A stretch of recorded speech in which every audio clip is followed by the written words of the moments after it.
Congress should refrain from legislation that would require automobile makers to equip cars with AM radio receivers.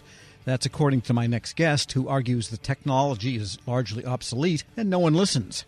Gary Shapiro is president of the Consumer Technology Association, and he joins me now. Thanks, Tom, although I'm going to start out by saying that totally mischaracterizes what I've said. All right. There's actually a proposal in Congress, which is moving quickly, and it's called the AM Radio for Every Vehicle Act, and it would require, because there's no requirement now, that every car have an AM radio for the rest of history. I think it's ironic because we're celebrating our 100-year anniversary this year. We started as the Radio Manufacturers Association, and never before in the history of your show or in Washington has a trade association opposed a mandate for its products. The fact is that AM radios is in 98% of cars today, and people like it and listen to it, but not everyone.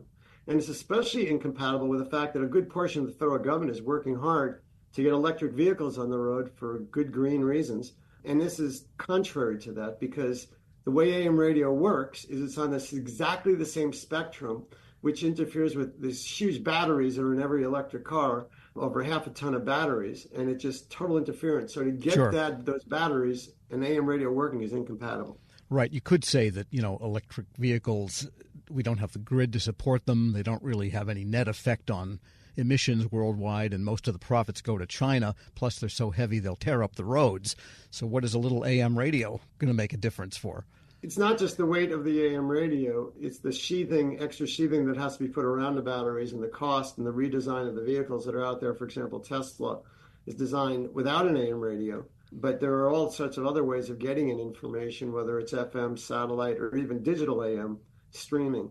We could hear your show in other ways besides the analog AM radio, which is ancient, and a good portion of the population does not listen to it. In fact, the last emergency broadcast test, fewer than 1% of Americans relied on AM radio to get that signal. Yeah, because that's at variance, I guess, with what you read from some of the Pew studies and other studies that, 82 million Americans listen to terrestrial radio at some point during the week, and that a good portion of them listen to AM at least. In fact, there were comments on your own LinkedIn blog, which was well written, that well, gosh, I listen to news, traffic, and weather on AM, then I go back to whatever else I was listening to. Absolutely. Many people listen to stations like yours, but the question, the way it's asked in those surveys is, have you listened to AM radio at all in the last week or month or year? And I've listened to AM radio by that measure because I take a lot of Ubers and Lyfts around Washington, D.C., and often AM radio is on listening to your station, you or someone else. I would answer that question, yes, I've listened. But do I listen to AM radio? In terms of my percentage of eartime, it's definitely under 5%. Even though, I like it. Radio is a very warm, intimate experience. You can learn a lot. It takes a task of driving. But the other reality with driving is we're going more and more to self-driving cars, and a driver will have other options besides listening to radio. They'll be able to use their eyes soon and work in the office, lay down, sleep, do all sorts of things. So there's two trends working against AM radio. But on the other hand, a lot of AM radio stations are linked to FM. They have online options. It's not that different than what we hear with video blogs or other blogs or podcasts or things like that. So the AM radio skills that you and your colleagues have transfer over to many other areas. Yes, that brings up another question that's not precisely on the point that you were writing about, and that is, years ago, the idea was for some kind of Wi-Fi equivalent of a broadband broadcast type of signal that wasn't terrestrial radio, but was public broadband that would be picked up in car radios. That idea was touted. It never really developed. Is that just one of those thoughts left in history at this point? Well, I think one of the things that we advocate for is competition in broadband.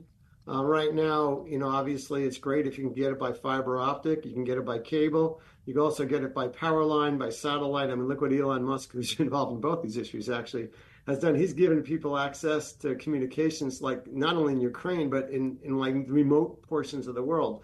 So basically, there's a lot of options there, so you can get a signal anytime, anywhere. The question is, do you have the right hardware, and are you a subscriber? Look, Apple's done something with their phone, so you can use your phone in emergency almost anywhere. There's many options out there.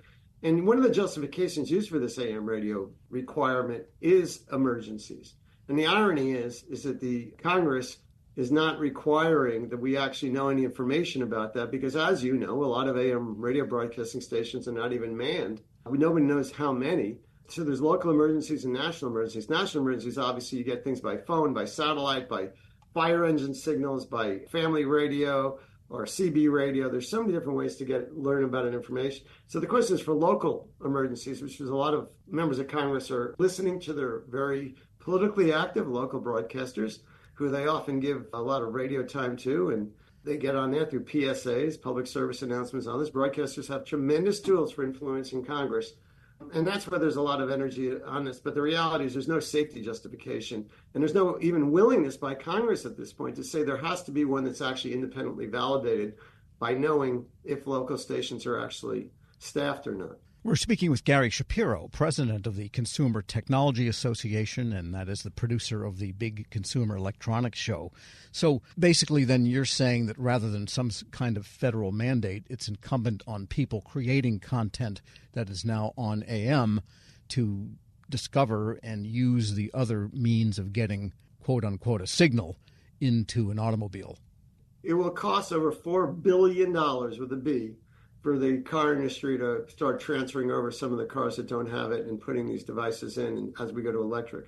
That's $4 billion, which is probably more money than the entire value of almost all, if not all, of the AM radio stations out there. So this is, again, the broadcasters essentially go into government because they're very powerful and having the government subsidize them, just the way they refuse to pay a performance royalty to musicians. The U.S. is the only place in the world that's developed where broadcasters do not have to pay for that copyright content that they're often using. Now, in talk radio, I know it's not an issue. At other forms of AM radio, it is.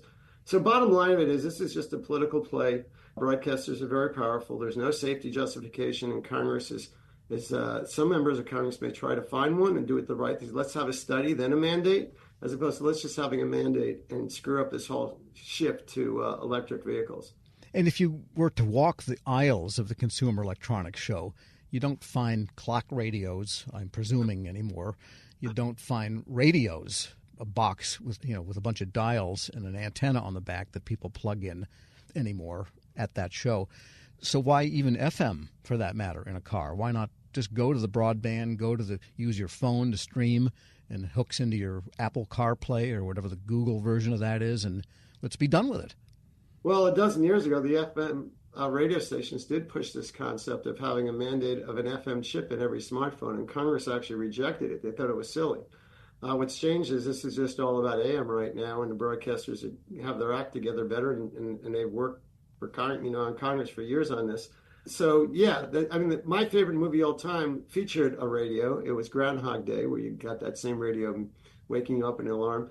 But since that movie 30 years ago, the sales of radios have gone down about 60% in terms of discrete units. So, but you raise an interesting point, actually. It's not only about FM, but anyone who wants an AM radio could have one. You could buy a plug-in that works into your car. And that's for those that want it. But I think our radio has a very important place and will for the next at least 30 years, way beyond our time, in cars. Cars last a while. 98% of cars have them. The easy thing to do is just have a notice on the car. The new cars that are being sold without it saying does not contain a radio. In fact, there used to be a consumer right to delete the radio so you could go buy a better one. Yes, when they were all mechanically compatible with the knobs, 6 inches apart and so on, you could put a radio in pretty right easily. Here in Virginia, Crutchfield, the Crutchfield catalog still sells a lot of radios through his catalog, and every car's own features are, they link you up with your car if you want better quality sound. Which brings me to another point, actually. We've worked with the broadcasters for 30 years. I've been telling them they got to get their act together in radio, and we did have a joint committee and still do, and they all agree on the technical requirements to improve radio. But as we make the radios, they never seem to put those technical requirements in so you could have great sounding music on AM radio. Well, as a guy who started out in newspapers when you had the 2-star edition, the 3-star edition, and the red streak edition in the afternoon, I guess I'm still partial to some of the old technologies. But just to wrap it up, where do you think in-car technology, it still seems very much in flux at this point, with competing operating systems between the two major OS providers of mobile devices and the car companies trying to develop their own because they want to own that real estate, if you will. Where do you think this is all headed? I think it's headed to a better experience for consumers. I find myself in the car and, I want to talk to Siri or Alexa, and I can't.